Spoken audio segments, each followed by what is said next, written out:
সুপ্রিয় সুধী, Bengali information and employment সার্ভিসের একটি ক্ষুদ্র আলোচনা অনুষ্ঠানে আপনাদের স্বাগতম। আমাদের আজকের আলোচনার বিষয়টি হচ্ছে dealing with unemployment issues in Canada. সম্প্রতি সর্বশেষ যে পরিসংখ্যান আমাদের হাতে রয়েছে তা বলছে যে কানাডায় অন্তত অন্টারিওতে 14.5% বেশি তরুণ কিংবা যুবকরা ইয়ুথ আনএমপ্লয়মেন্ট ভুগছে, এবং সেটা জেনজিদের ক্ষেত্রে 19.2% পেরিয়ে গেছে। তো এই এই এই বিষয়টি যদি আমরা বাংলাদেশি যারা অভিবাসী ইমিগ্রেন্ট নতুন আসা নিউ কামার্স সেটিকে চিন্তা করি, তাহলে সংখ্যাটা অনুপাতটা কিন্তু শতাংশটি আরও অনেক বেশি হবে। তো এই যে সামগ্রিকভাবে কানাডায় সম্ভবত এত বেশি আনএমপ্লয়মেন্ট রেট একসঙ্গে কখনো এই মাত্রায় এইভাবে সম্ভবত অদূর কিংবা সুদূর অতীতেও অনেকেই দেখেনি। তো এই বিষয় নিয়ে কীভাবে আসলে আমরা এটা নিয়ে এই সমস্যা, এই চ্যালেঞ্জকে কীভাবে মোকাবিলা করতে পারি, কিংবা এই বিষয়টি কেন ঘটছে, এসব নিয়ে এখন আলোচনা করব। আমার সঙ্গে ডানে আছেন জনাব মোস্তফা আকন, উনি বেঙ্গলি ইনফরমেশন এমপ্লয়মেন্ট সার্ভিসেসের ডিরেক্টর প্রোগ্রাম অ্যান্ড সার্ভিসেস। আর আমার ভাই আছে জনাব নেসার আকন, উনি সিটি অফ টরন্টোতে কাজ করতেছেন। নেসার ভাই এবং মুস্তফা ভাই দুজনকেই স্বাগতম এই আলোচনায়। তো আলোচনার শুরুতেই আমরা চলে যাই আসলে মুস্তফা ভাইয়ের কাছে। আপনার কি মনে হয় যে কেন হঠাৎ অন্টারিওতে কিংবা কানাডাতেই আনএমপ্লয়মেন্ট কিংবা এই কর্মহীনতার এই হার এত বেশি হয়ে গেল? ধন্যবাদ ডক্টর মাহতাব শাওন, এবং ধন্যবাদ আমার আলোচক সহ আলোচক নেসার আহমেদ এবং দর্শক আপনারা যারা শুনছেন। যে প্রশ্ন আপনি করেছেন যে কেন আনএমপ্লয়মেন্ট রেট কানাডাতে হঠাৎ করে বেড়ে গেল, এটা আসলে হঠাৎ করে বাড়ে নাই। এটার ইমপ্লিকেশনটা যেটা হয়েছে, যে ফার্স্ট ইমপ্লিকেশনটা হলো যে আমাদের যে পার্শ্ববর্তী দেশ, আমাদের দক্ষিণের বাসিন্দা যারা আছেন, তো যেটাকে বলে ট্যারিফের যে প্রবলেম, কানাডার সাথে ট্যারিফ নিয়ে এখনও সেটেলমেন্ট হয়নি কানাডার, এবং এটা কয়েক মাস যাবৎ কিন্তু এইটা চলছে। তো ট্যারিফের কারণে এখানে যারা মোবাইল ইন্ডাস্ট্রি বলেন, এবং এর সাথে আরও কিছু ইন্ডাস্ট্রি, অ্যালুমিনিয়াম, এই অটোমোবাইল এবং অ্যালুমিনিয়াম এটা একটা খুব বড় ইন্ডাস্ট্রি কানাডাতে, এবং এটা এক্সপোর্ট করে প্রায়, আমি বলবো যে পুরোটাই ইউএসএতে এক্সপোর্ট করে, এবং প্রায় অনেক বিলিয়ন ডলার আমরা কানাডায় কি বলে আর্ন করে ইউএসএতে এটা এক্সপোর্ট করে। তো সেইটা এখন টালমাটাল অবস্থায় আছে, এবং এটার কারণে এর সাথে অন্য যে অ্যাসোসিয়েটেড যে কোম্পানিগুলো আছে, তো সেখানে প্রচুর লোক কাজ করে, তারা অনেকের এখন লেইড অফ, অনেকে বিশেষ করে আপনি ধরেন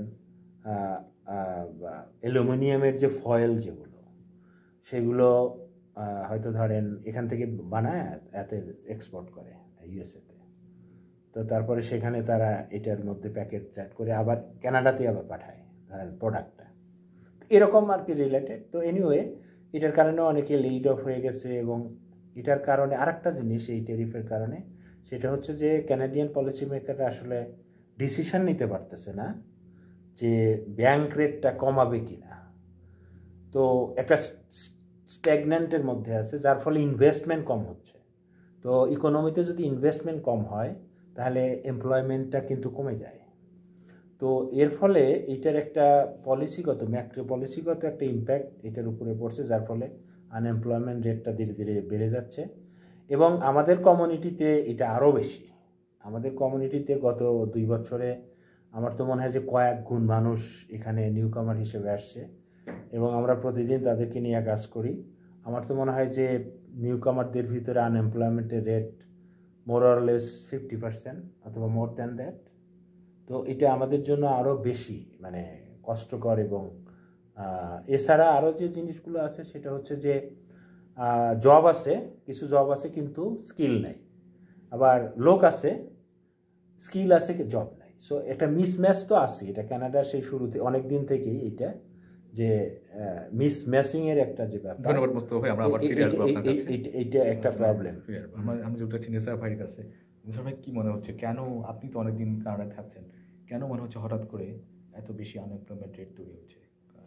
জি, ধন্যবাদ আপনাকে।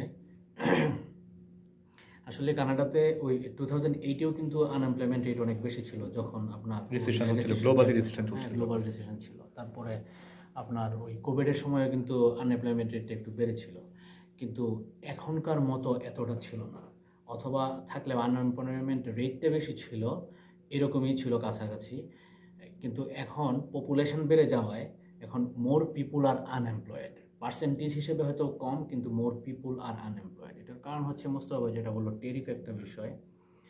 আরেকটা হচ্ছে কি যে ইমিগ্রেশন, কানাডার যে ইমিগ্রেশন পলিসি ছিল লাস্ট কাপল অফ ইয়ার্স, তো ওই ইমিগ্রেশনের জন্য মানে আপনার ধরেন জব ছিল 10টা, আমাদের 10 জন লোক আসলে হয়তো, কিন্তু সেখানে গভর্নমেন্ট লোক নিয়ে আসছে 50 জন অথবা 100 জন অথবা 100 জন নিয়ে আসছে। তো এই যে বাড়তি লোকগুলি যে চলে আসছে, তো এই বাড়তি লোকগুলি চলে আসার ফলে যেটা হয়েছে, ডিমান্ডের চেয়ে সাপ্লাই বেশি হয়ে গেছে, এটা একটা। আর একটা হচ্ছে যে আপনার টেকনোলজিক্যাল অ্যাডভান্সমেন্ট।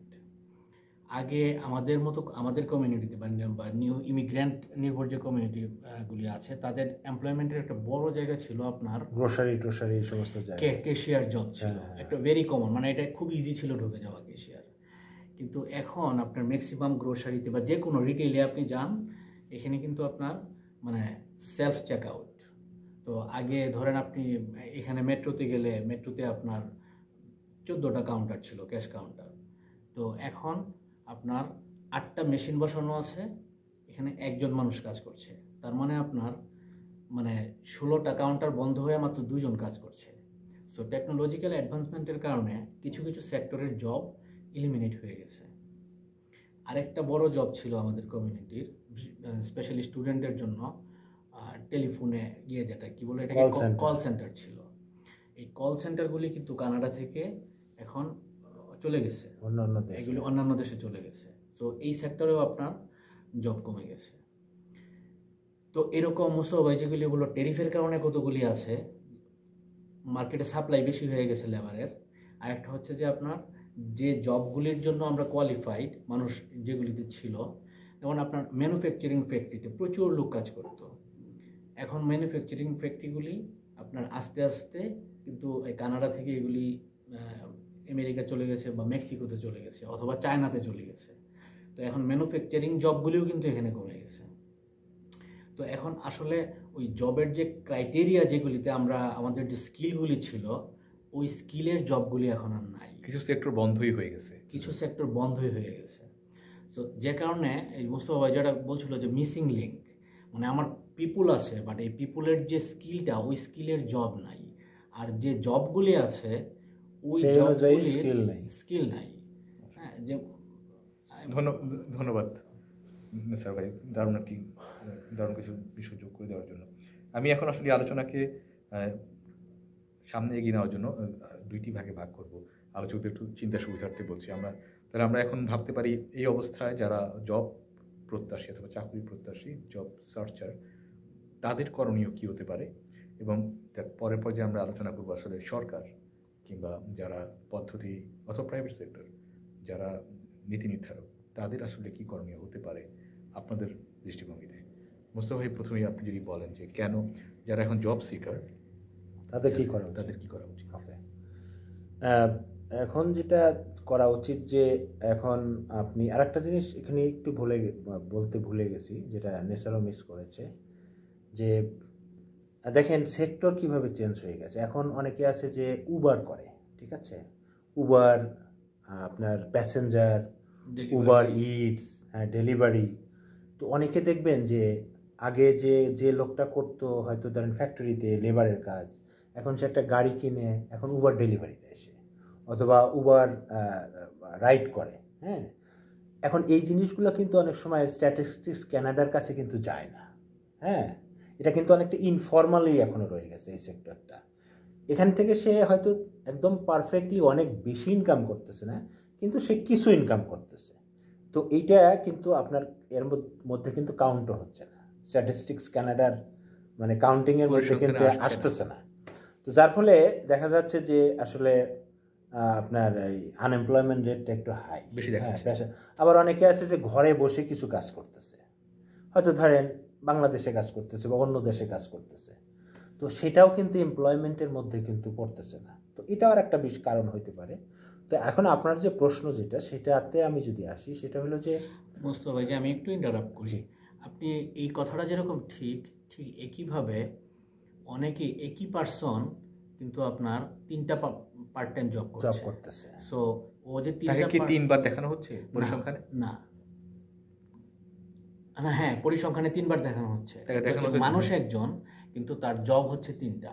হ্যাঁ, সো এইটা কিন্তু আবার আপনার ওখানে আবার ইম্প্যাক্ট করে যে, তাহলে আমি ধরে নিচ্ছি এটা কাটাকাটি, তাহলে ধরে নিচ্ছি না, মানে এখানে একটা ইয়ে আছে আর কি, যে দুইটাই রাইট। কারণ অনেকেই কানাডাতে আপনার মানে কি পার্ট টাইম অনেকেই জব করে, সো ওইটাও আবার আপনার ধরে নিচ্ছি 14.5%। হ্যাঁ, এটা আমি এর সাথে একটু ডিসএগ্রি করি এই কারণে যে আপনি উবার রাইড করতেছেন অথবা উবার ইটস করতেছেন, ঠিক আছে, এটা আপনার রিপোর্টেড হবে কখন? এটা রিপোর্টেড হবে at the end of the year, যখন আপনি সাবমিট করবেন, রিটার্ন সাবমিট করবেন, তখন হয়তো সিআর এর কাছে ইনফরমেশনটা যাবে। কিন্তু ফর দ্য হোল ইয়ার এটা কিন্তু স্ট্যাটিস্টিক্স কানাডা কিন্তু ওই ইনফরমেশনটা আমার ধারণা পাচ্ছে না। হইতে পারে তাদের সামহাও কোনো টেকনোলজি থাকতেও পারে যে যিনি উবার করতেছেন, এখন উবার যদি তাদের কাছে রিপোর্ট করে বা সিআর এর কাছে রিপোর্ট করে, সেটা ঠিক আছে। যদি সেভাবে হয়, তাহলে সেটা ধরেও যদি হয় যে আনএমপ্লয়মেন্ট রেট এত হাই, তাহলে এটা আসলেই এটার জন্য চিন্তার বিষয়।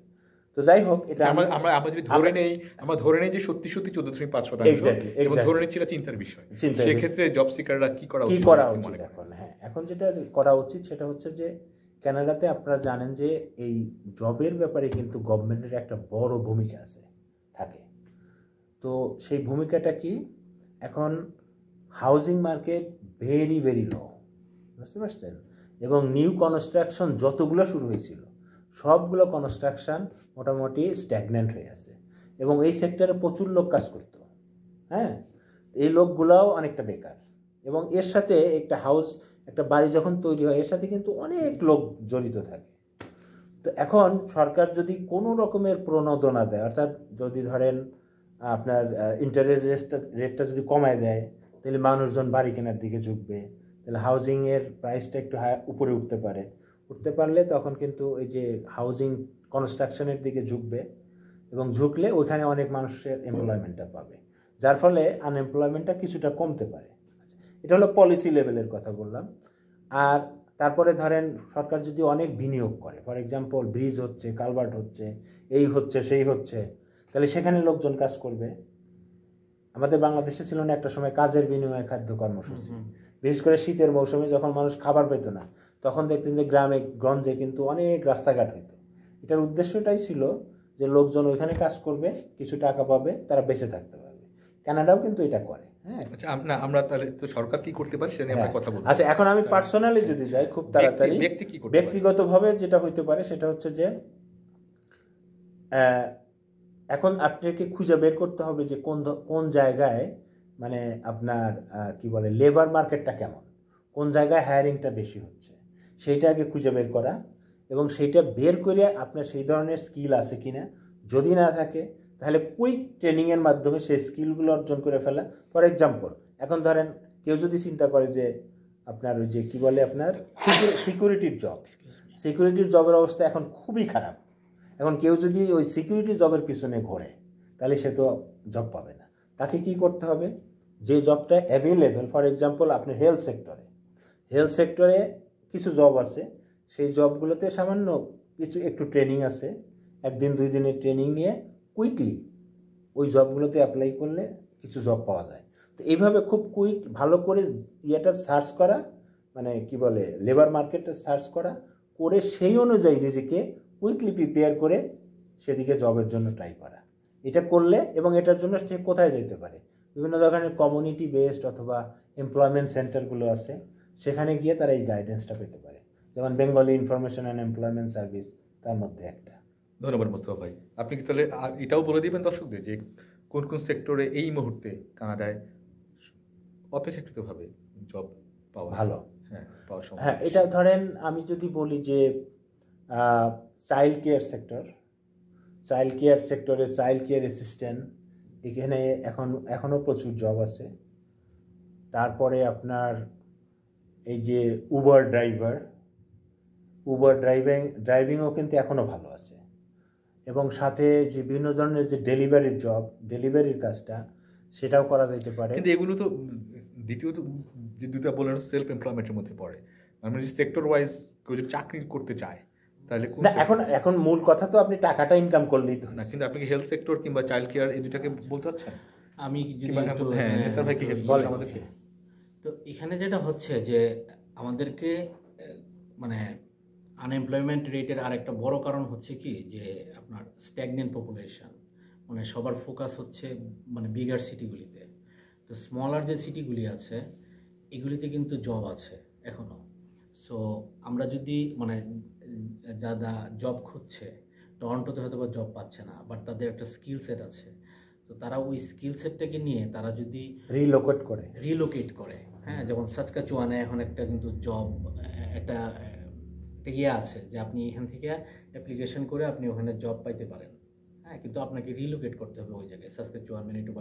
এখানে কিন্তু একটা প্রোগ্রাম আছে, আমি এক্স্যাক্টলি ভুলে গেছি প্রোগ্রামের নামটা, এবং সেখানে কিন্তু প্রচুর লোক চলে যাচ্ছে। হ্যাঁ, মানে আমরা বাংলাদেশি কমিউনিটির লোকজন আসলে মুভ করতে যাচ্ছি না, কিন্তু ইন্ডিয়ানরা বা নাইজেরিয়ানরা, হ্যাঁ, বা আপনার ওই সাউথ আমেরিকান যারা, তারা কিন্তু সাসকাচুয়ানে প্রচুর চলে যাচ্ছে জব নিয়ে, কারণ ওইখানে আপনার জব আছে।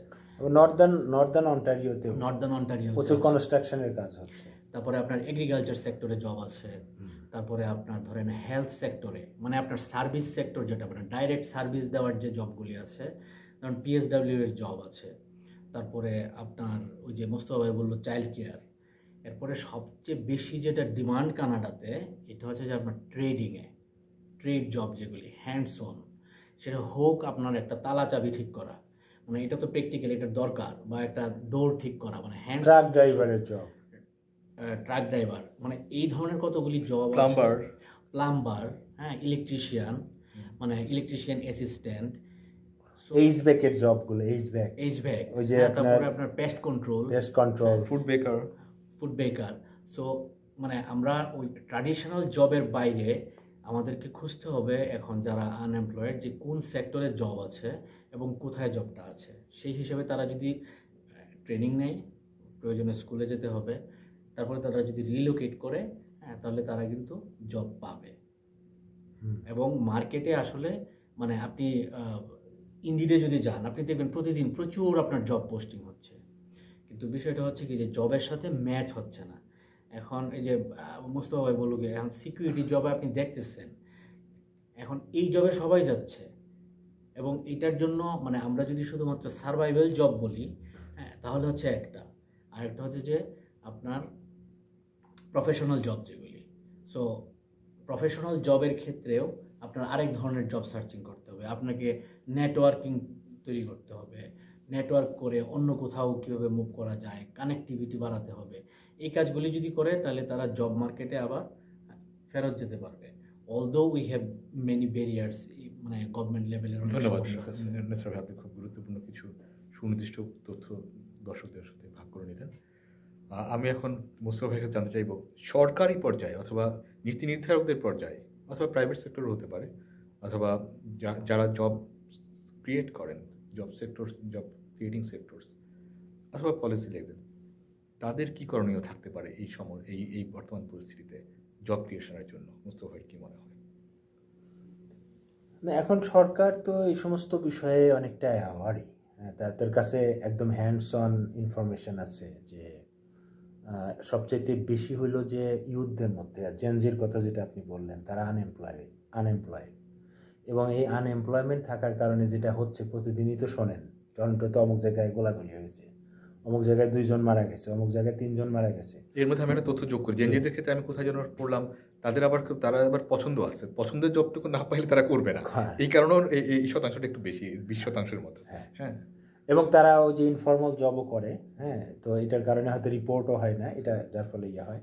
কিন্তু তারপরেও হচ্ছে যে তারা আসলেই ফ্রাস্ট্রেটেড বলতে এই কারণে যে, এবং সম্ভবত এইটার সঙ্গে লিঙ্কড হয়ে একটা ইনফরমেশন আসছে এরকম যে আমাদের ইমিগ্রেশন পলিসিতে অনেক যারা অভিবাসী বা বাহির থেকে আসা, যারা নাগরিক নয়, তাদের অনেক জব ক্যাটাগরি বোধহয় বন্ধ করে দেওয়ার মতো একটা আলোচনা হচ্ছে, যে আগামী কয়েক বছরের জন্য কয়েকটা নির্দিষ্ট সেক্টরে কানাডিয়ানদেরকে জব না দেওয়া পর্যন্ত তাদেরকে আনা হবে না, এরকম একটা আলোচনা হ্যাঁ, হচ্ছে। এটা সত্য। আপনি দেখেন একটা জিনিস আমি যদি বলি, আমরা আগে যখন টিম হর্টন বা আপনার ফাস্ট ফুডের যে কোনো দোকানে যখন যেতাম তখন দেখতেন আপনি অনেক স্টুডেন্টরা কাজ করতে। হ্যাঁ। আপনি এখন যান, গিয়ে দেখবেন যে আপনার অ্যাবভ 40 কাজ করতেছে। কারণ জেনজিরা তো মানে এরা তো স্টুডেন্ট, হ্যাঁ, ওরা তো ইয়েতে যায়। তো এমপ্লয়াররা চায় কি যে একদম স্টেবল, তারা মানে 40+ একজন ইমিগ্রেন্ট তাকে দিয়ে এই কাজগুলি করাচ্ছে। তো এরা এই কাজগুলি অকুপাই করার কারণে আপনার এখানে টার্ন আউটটা কম হচ্ছে, যে কারণে আপনার মানে ইয়ুথ যারা আছে তারা এখানে ঢুকতে পারছে না। রাইট। এবং আর একটা জিনিসও সেটা হলো যে গভর্নমেন্টের যে পলিসি, এই গভর্নমেন্টের পলিসি তো সিরিয়াসলি এটাতে ইম্প্যাক্ট করছে। তো এখন গভর্নমেন্ট যেটা করছে যে বাইরে থেকে লোক আনা বন্ধ করে দিচ্ছে। হ্যাঁ, বিশেষ করে প্রতি বছর যে 3 লাখের মতো কানাডাতে আসে আপনার এই ফার্মে কাজ করার জন্য, আপনার সাউথ আমেরিকা থেকে লোকজন নিয়ে আসতো। তো সেটাও এখন সম্ভবত আমি যেটা পত্রিকা করতেছিলাম যে সেটাও বন্ধ করে দিতেছে। তো এখন সেই বন্ধ করে দিতেছে ঠিক আছে, কিন্তু ওখানে ফার্মের যারা মালিক তাদের তো লোক লাগবে। এখন আমরা যারা নিউ ইমিগ্রেন্ট হিসেবে যারা আছে তারা কিন্তু ফার্মে কাজ করতে চায় না, তারা কিন্তু আসলে হ্যাঁ তাদের ওই স্কিলও নাই, এবং তারা কিন্তু এই সিটি বেসড, এবং তারা ওইখানে গিয়ে ওই থাকার মতোও কিন্তু তারা ইউজড না। তো এটা একটা বড় সমস্যা হইতে পারে। তো এই ক্ষেত্রে গভর্নমেন্টের পলিসিও চেঞ্জ করতে হইতে পারে। ধন্যবাদ মোস্তফা ভাই। নেসা ভাই এই ক্ষেত্রে কিছু বলবেন, যুক্ত করতে চাচ্ছেন? না, এখানে আপনার ওই ইমিগ্রেশনটা একটা বড়, গভর্নমেন্টকে ইমিগ্রেশনের ক্ষেত্রে বড় একটা সিদ্ধান্ত নিতে হবে, রাইট, নাম্বার 1। নাম্বার 2 হচ্ছে যে কানাডাতে আপনার ম্যানুফ্যাকচারিং প্রায় বন্ধ হয়ে গেছে, এখন সব কিছু চায়না থেকে আসে, বাইরে থেকে আসে। তো এখানে আপনার যেন ম্যানুফ্যাকচার হয়, এই জন্য গভর্নমেন্টকে হয়তো বা আপনার ওই স্টার্ট আপ প্রোগ্রাম যারা করতে চায় বা আপনার সাবসিডি দিয়ে এইখানকার এমপ্লয়মেন্টটাকে তৈরি করা। আপনি দেখেন কোভিডের সময় কানাডাতে মাস্ক ছিল না, কারণ কি কানাডাতে মাস্ক বানানোর মতো কোনো ফ্যাক্টরি নাই। তো এরকম এসেনশিয়াল কিছু ফ্যাক্টরি মানে কিছু বিষয় আছে, ওই বিষয়গুলির জন্য প্রণোদনা দিতে হবে। তাদেরকে গভর্নমেন্টকে সাবসিডি দিতে হবে যে এই সেক্টরগুলিতে যদি তোমরা এমপ্লয়মেন্ট ফ্যাক্টরি করো বা এমপ্লয়মেন্ট তৈরি করো, তাহলে গভর্নমেন্ট থেকে তোমাদেরকে এইগুলি দেওয়া যাবে। তো এগুলি যদি করে তাহলে এখানকার যে আপনার ইন্টারনাল মার্কেট যেটা আছে, জব মার্কেট যেটা আছে, হ্যাঁ, সেটা বাড়বে। এবং ইন্টারন্যাশনাল স্টুডেন্টদের ক্ষেত্রে এখন যেটা করলো যে তাদের জন্য এখন অনেক বেশি রিস্কি হয়ে গেছে কানাডাতে আসাটা। কারণ আগে একটা স্টেজ ছিল যে ইন্টারন্যাশনাল স্টুডেন্ট হিসেবে আসতো, তারপরে পিআর হইতো, তারপরে সিটিজেনশিপ হইতো। কিন্তু এখন জিনিসটাকে ওই আনএমপ্লয়মেন্টের কারণেই এটা খুব টাইট হয়ে গেছে।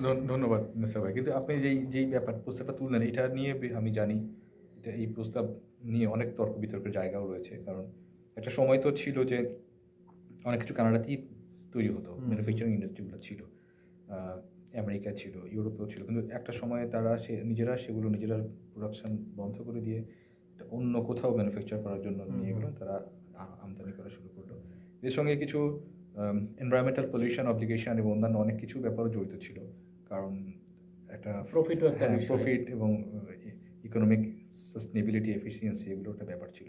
কিন্তু এখন আপনি যদি চান কিংবা আপনি যদি মনে করেন সরকার আবার সেই ফিরে যাবে আগের জায়গায়, সেটা যেমন অনেক একটা অ্যাসেসমেন্ট এবং ইয়ের ব্যাপার আছে। কিন্তু এটা ছাড়াও আমি ওই ব্যাপারটা কি বেশ গুরুত্বপূর্ণ মনে হচ্ছে যে আপনি বলতে চাচ্ছেন যে regenerate economy through establishing factories, industries in Canada. এই ব্যাপারটায় কি কোনো ধারণা কিছু যুক্ত করতে চাচ্ছেন মোস্তফা ভাই, যে কি বিষয় কানাডা নিজেরাই রিজেনারেট করতে পারে? এখন এটা একটা ডাইকোটমির মতো। ধরেন আমরা যে অলরেডি কিছু এগ্রিমেন্টে কিন্তু কানাডা সাইন করে ফেলছে। হ্যাঁ, কানাডা এগ্রিমেন্টে সাইন করে ফেলছে, মানে 2035 মধ্যে যেমন ইলেকট্রিক্যাল ভেহিকেল চালু করে ফেলতে হবে 100%, এবং অন্য ভেহিকেল এটা মার্কেট থেকে ফেজ আউট হয়ে যাবে। এবং সামনের বছরে ছিল 25%। এখন এই যে ট্রাম্পের ট্যারিফের কারণে এখন এইটা কিন্তু এই যে প্রোগ্রামটা যেটা অ্যাপ্রুভ প্রোগ্রাম, এটা বোধহয় এখন একটু ডিলে করবে সম্ভবত। তো এটা নিয়ে এখন চিন্তা করতেছে। একদিকে হচ্ছে যে এনভায়রনমেন্টের দিকে কমিটমেন্ট করা, আর একদিকে হচ্ছে যে কানাডার ইকোনমি তো স্ট্যাগনেন্ট হয়ে গেছে। হ্যাঁ, এখন গ্রোথটাও বোধহয় যে 0% হয়ে যাবে। তো এখন এই সব কিছু মিলে তারপরে দেখেন এখানে কার্নি সরকার কিন্তু ঘোষণা দিচ্ছে যে তারা ইয়ার উপরে কি বলে আপনার মানে ফুয়েলের উপরে যে ইয়েটা ছিল, ট্যাক্সটা ছিল, কার্বন ট্যাক্স এটা উঠায় ফেলবে একদম ইয়ে করে। এখনও কিন্তু সেটা পুরোপুরি হয় নাই। তার মানে তেলের দাম কিন্তু, ফুয়েলের দাম কিন্তু এখনও 140। এটার কারণে আপনার জিনিসপত্র আনতে কিন্তু দাম, আমরা কিন্তু এখনও জিনিসপত্রের দাম বেশি আবারও, ঠিক আছে। তো এই যে ডাইকোটমি, যে কি করবে গভর্নমেন্ট এখন, সে তো কথা দিছে, নির্বাচিত হয়েছে তো এইগুলো, এই সমস্ত কমিটমেন্ট দিয়ে। এখন যদি সেটা না করে তাহলে কমিটমেন্টের বরখেলাপ হবে। আবার যদি এটা করতে যায় তাহলে এনভায়রনমেন্টটাকে প্রোটেক্ট করার জন্য যে কমিটমেন্ট, সেটার আবার বরখেলাপ হয়। তো এখন কোন দিকে যাবে? তো এখন এগুলো নিয়ে গভর্নমেন্ট চিন্তা ভাবনা করছে, হয়তো একটা ব্যালেন্স এতে যদি আসে। তো আমার মনে হয় যে এই অবস্থা থাকবে না, যদি আরও হয়তো 2-4-5 মাস পরে এগুলো হয়তো মানে একটা কনক্রিট একটা ডিসিশনে গভর্নমেন্ট আসবে। তখন আসলে হয়তো আনএমপ্লয়মেন্ট, তখন হয়তো ইনভেস্টমেন্ট একটু বেশি হবে, আনএমপ্লয়মেন্ট রেট একটু কমবে। তবে যেটাই কমুক, সেটা আমাদের কমিউনিটির যারা বেকার আছে, যদি আমরা বলি আমাদের কমিউনিটির যারা আনএমপ্লয়েড লোক আছে, তাদেরকে কিন্তু এটা চিন্তা করতে হবে যে আমাদের কিন্তু ব্যারিয়ার আরও বেশি, হ্যাঁ, অন্যদের চাইতে আমাদের কিন্তু মাল্টিপল ব্যারিয়ার। তো সেই মাল্টিপল ব্যারিয়ারগুলো আমাদেরকে আসলে আইডেন্টিফাই করতে হবে। ধন্যবাদ মোস্তফা ভাই। আমি আমাদেরকে লেবার মার্কেটে ঢুকতে হবে। জানতে চাইবো যে আপনার কি কোনো পরামর্শ রয়েছে যে আমাদের বাংলাদেশি কমিউনিটিতে কিংবা বাঙালি কমিউনিটিতে যারা এই আনএমপ্লয়মেন্ট রেট থেকে নিজেদেরকে বের করে আনতে চায়, অথবা যারা সেলফ ইনিশিয়েটেড কিছু করতে চায়, অথবা সেলফ ইনিশিয়েট করতে চায়, কি ধরনের বিষয়, কি করতে পারে, কিংবা কি ধরনের বিজনেস অথবা উদ্যোগ নিতে পারে? ধন্যবাদ। আমি জাস্ট মোস্তফা ভাইয়ের একটা পয়েন্টকে আমি বলে তারপর আপনার এতে যাচ্ছি। এটা হচ্ছে যে আপনার কানাডাতে কিন্তু উইন্টার যখন আসে আনএমপ্লয়মেন্ট রেট এমনিতেই বেড়ে যায়, কারণ সিজনাল জব অনেকগুলি থাকে না। সো মানে ইউএফ টেরিফ যখন ছিল না তখনও কিন্তু উইন্টার আসলে প্রায় 6%-এর মতো আনএমপ্লয়মেন্ট থাকতো অনেকগুলি জবের ক্ষেত্রে। তো এই বছর কিন্তু যদি এটা সেটেল না হয় তাহলে কিন্তু উইন্টারে আনএমপ্লয়মেন্ট 8 ক্রস করে যেতে পারে উইন্টার আসতে আসতে। সো এই জন্য সেফ সাইড হচ্ছে, এখন আসছি আপনার আনসারে, যে রেজিস্ট্যান্স মানে কি বলে এটাকে আপনার রেজিলিয়েন্সি না, মানে জব রেজিলিয়েন্স, কতগুলি জব আছে, হ্যাঁ, বা আপনার ওই যে রেসিশন প্রুফ কতগুলি জব আছে। এই জবগুলির দিকে যদি আমরা যদি দর্শক একটু বলেন রেসিশন প্রুফ জবগুলো কি। এবং হেলথ সেক্টর, ইকোনমি যাই হোক কানাডার, গভর্নমেন্ট কিন্তু হেলথ সার্ভিস দিয়ে যাবে। এখানে কাট অফ করে না, এখানে কিন্তু কাট অফ করে না, বা সম্ভব না, করলেও এখানে একটা হিউজ পরিমাণ থাকে। সেই হেলথ সেক্টরে ঢোকার জন্য কি করতে পারে তারা? সো এই হেলথ সেক্টরে আপনারা মানে কি যারা মানে এটাকে থিঙ্ক করা যায়, হ্যাঁ আমি হেলথ সেক্টরে আসলে কোন জায়গায় কাজ করতে পারি। সবাই তো ডাক্তার হবে না এবং নার্সও হতে পারবে না, কিন্তু ডাক্তার নার্স ছাড়াও ধরেন পিএসডাব্লিউ আছে, তারপরে আপনার বিভিন্ন টেকনিশিয়ান জব আছে, হ্যাঁ, health technician, lab technician, doctor assistant, এই ধরনের আপনারা মানে খুঁজেন যে হেলথ সেক্টরে কোথায় কোথায় আপনার কিছুটা স্কিল আছে, আপনি কিছুটা ঘষা মজা। এগুলোর জন্য কি পড়াশোনা রয়েছে কোনো? অবশ্যই আপনার কতগুলি আছে যে কলেজগুলিতে আপনার কোর্স আছে 2 বছরের, 1 বছরের, এই ধরনের কোর্স আছে, বা 4 মাসের কোর্স আছে। এই ধরনের কোর্স করে আপনার ট্রেন হতে পারেন। এক তো এইটা, এবং আরেকটা হচ্ছে যে যেটা প্রথমেই বলছিলাম যে হ্যান্ডস অন জব যেগুলি আছে, হ্যাঁ, যেমন আপনার প্লাম্বার বা ইলেকট্রিশিয়ান, মানে হ্যান্ডস অন ট্রেডের যে জবগুলি আছে। তো এখন এগুলো রেসিশন প্রুফ, এগুলি রেসিশন প্রুফ। আপনার ধরেন রেসিশন হইলেও মানুষের টয়লেট কিন্তু ক্লগ হবেই, বা আপনার এই কিচেন কিন্তু ক্লগ হবেই, বা আপনার এসি নষ্ট হবে, হ্যাঁ, তারপরে পেস্ট কন্ট্রোল, আপনার বেডবাগস কানাডাতে থাকবেই। সো এইসব কাজে ট্রেন হয়ে এসব কাজের জন্য নিজেকে প্রিপেয়ার করা। এবং আমরা বাংলাদেশ থেকে কানাডাতে আসছি শুধুমাত্র টরন্টো, মন্ট্রিয়েল এবং ভ্যানকুভারে থাকার জন্য না, আমাদেরকে ওপেন থাকতে হবে যে অন্যান্য জায়গায় যে কিভাবে যাওয়া যায়। এবং একটু বলি যে এগ্রিকালচার সেক্টরে কিন্তু সেলফ এমপ্লয়েড হওয়ারও অনেক সুযোগ আছে, বিশেষ করে আপনার প্রেরি রিজিয়নে। তো ওইখানেও আমরা ওপেন থাকতে হবে যে আমি মুভ করব, যেখানে সুযোগ আছে আমি এখানে চলে যাব। এবং আপনার ওই যে ট্র্যাডিশনাল যে সার্ভাইভাল জব যেগুলি আছে, এইগুলির বাইরে কি করা যেতে পারে। ধন্যবাদ নাসার ভাই। আপনি কি এটা বলবেন যে এগ্রিকালচার সেক্টরে যেটা বললেন, প্রেরি অঞ্চলে কেউ যদি যেতে চায় তাহলে সে কী ধরনের মানে কী ধরনের পদক্ষেপ কিংবা প্রক্রিয়া অনুসরণ করা উচিত? সো এটার জন্য বেটার হচ্ছে যে আপনার ওই কানাডার এবং ওই প্রভিন্সগুলির ওয়েবসাইটে আপনার ডিটেল দেওয়া থাকে যে কিভাবে ওইখানে আপনার লোন পাইতে হয়, কিভাবে একটা ফার্ম এস্টাবলিশ করতে হয়, এটার জন্য আপনার তার কি ধরনের এক্সপিরিয়েন্স লাগে, মানে ওই সবগুলি আপনার ওইখানে আছে। হ্যাঁ, সো আমি তো আর মানে ডিটেল বলতে ঠিক পারবো আছে, না, ধন্যবাদ, বাট হ্যাঁ। এটার জন্য ওই প্রভিন্সগুলির যে ওয়েবসাইট আছে ওই ওয়েবসাইটে গিয়ে যদি মানে তারা একটু যদি স্টাডি করে তাহলে এই জিনিসগুলি ওখানে ধন্যবাদ। একটা জিনিস আমি শুধু করি যে যত কিছুই আপনি যা কিছুই করতে চান না কেন, আপনার যে জিনিসটা দরকার সেটা হচ্ছে আপনার ভালো কমিউনিকেশন স্কিল দরকার।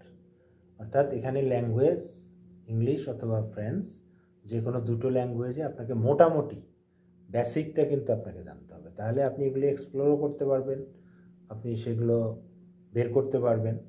যেমন জবের ক্ষেত্রে যদি আপনি ভালো ইংরেজি না জানতে পারেন, ভালো বলতে আমি বলতেছি আপনি ভালো লিসেন করতে পারেন, বলতে পারেন, অ্যাটলিস্ট এইটুক আপনি মোটামুটি লিখতে পারেন, মোটামুটি পড়তে পারেন, হ্যাঁ 10-এর মধ্যে হয়তো ধরেন 5, এরকমও যদি হয়, যেমন CLB level, Canadian English benchmark level, at least 5 হলেও আপনি কিন্তু এই কাজগুলো ইজিলি করতে পারেন।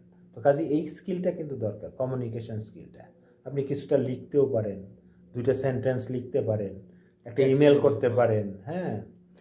তো তারপরে হয়তো একটা জায়গায় একটা জিনিস ইনফরমেশনটা আছে, আপনি সেটা পড়ে বুঝতে পারেন। তো এগুলো যদি না থাকে তাহলে আসলে কোনো কিছু করেই আসলে লাভ হবে না। ধন্যবাদ মোস্তফা ভাই।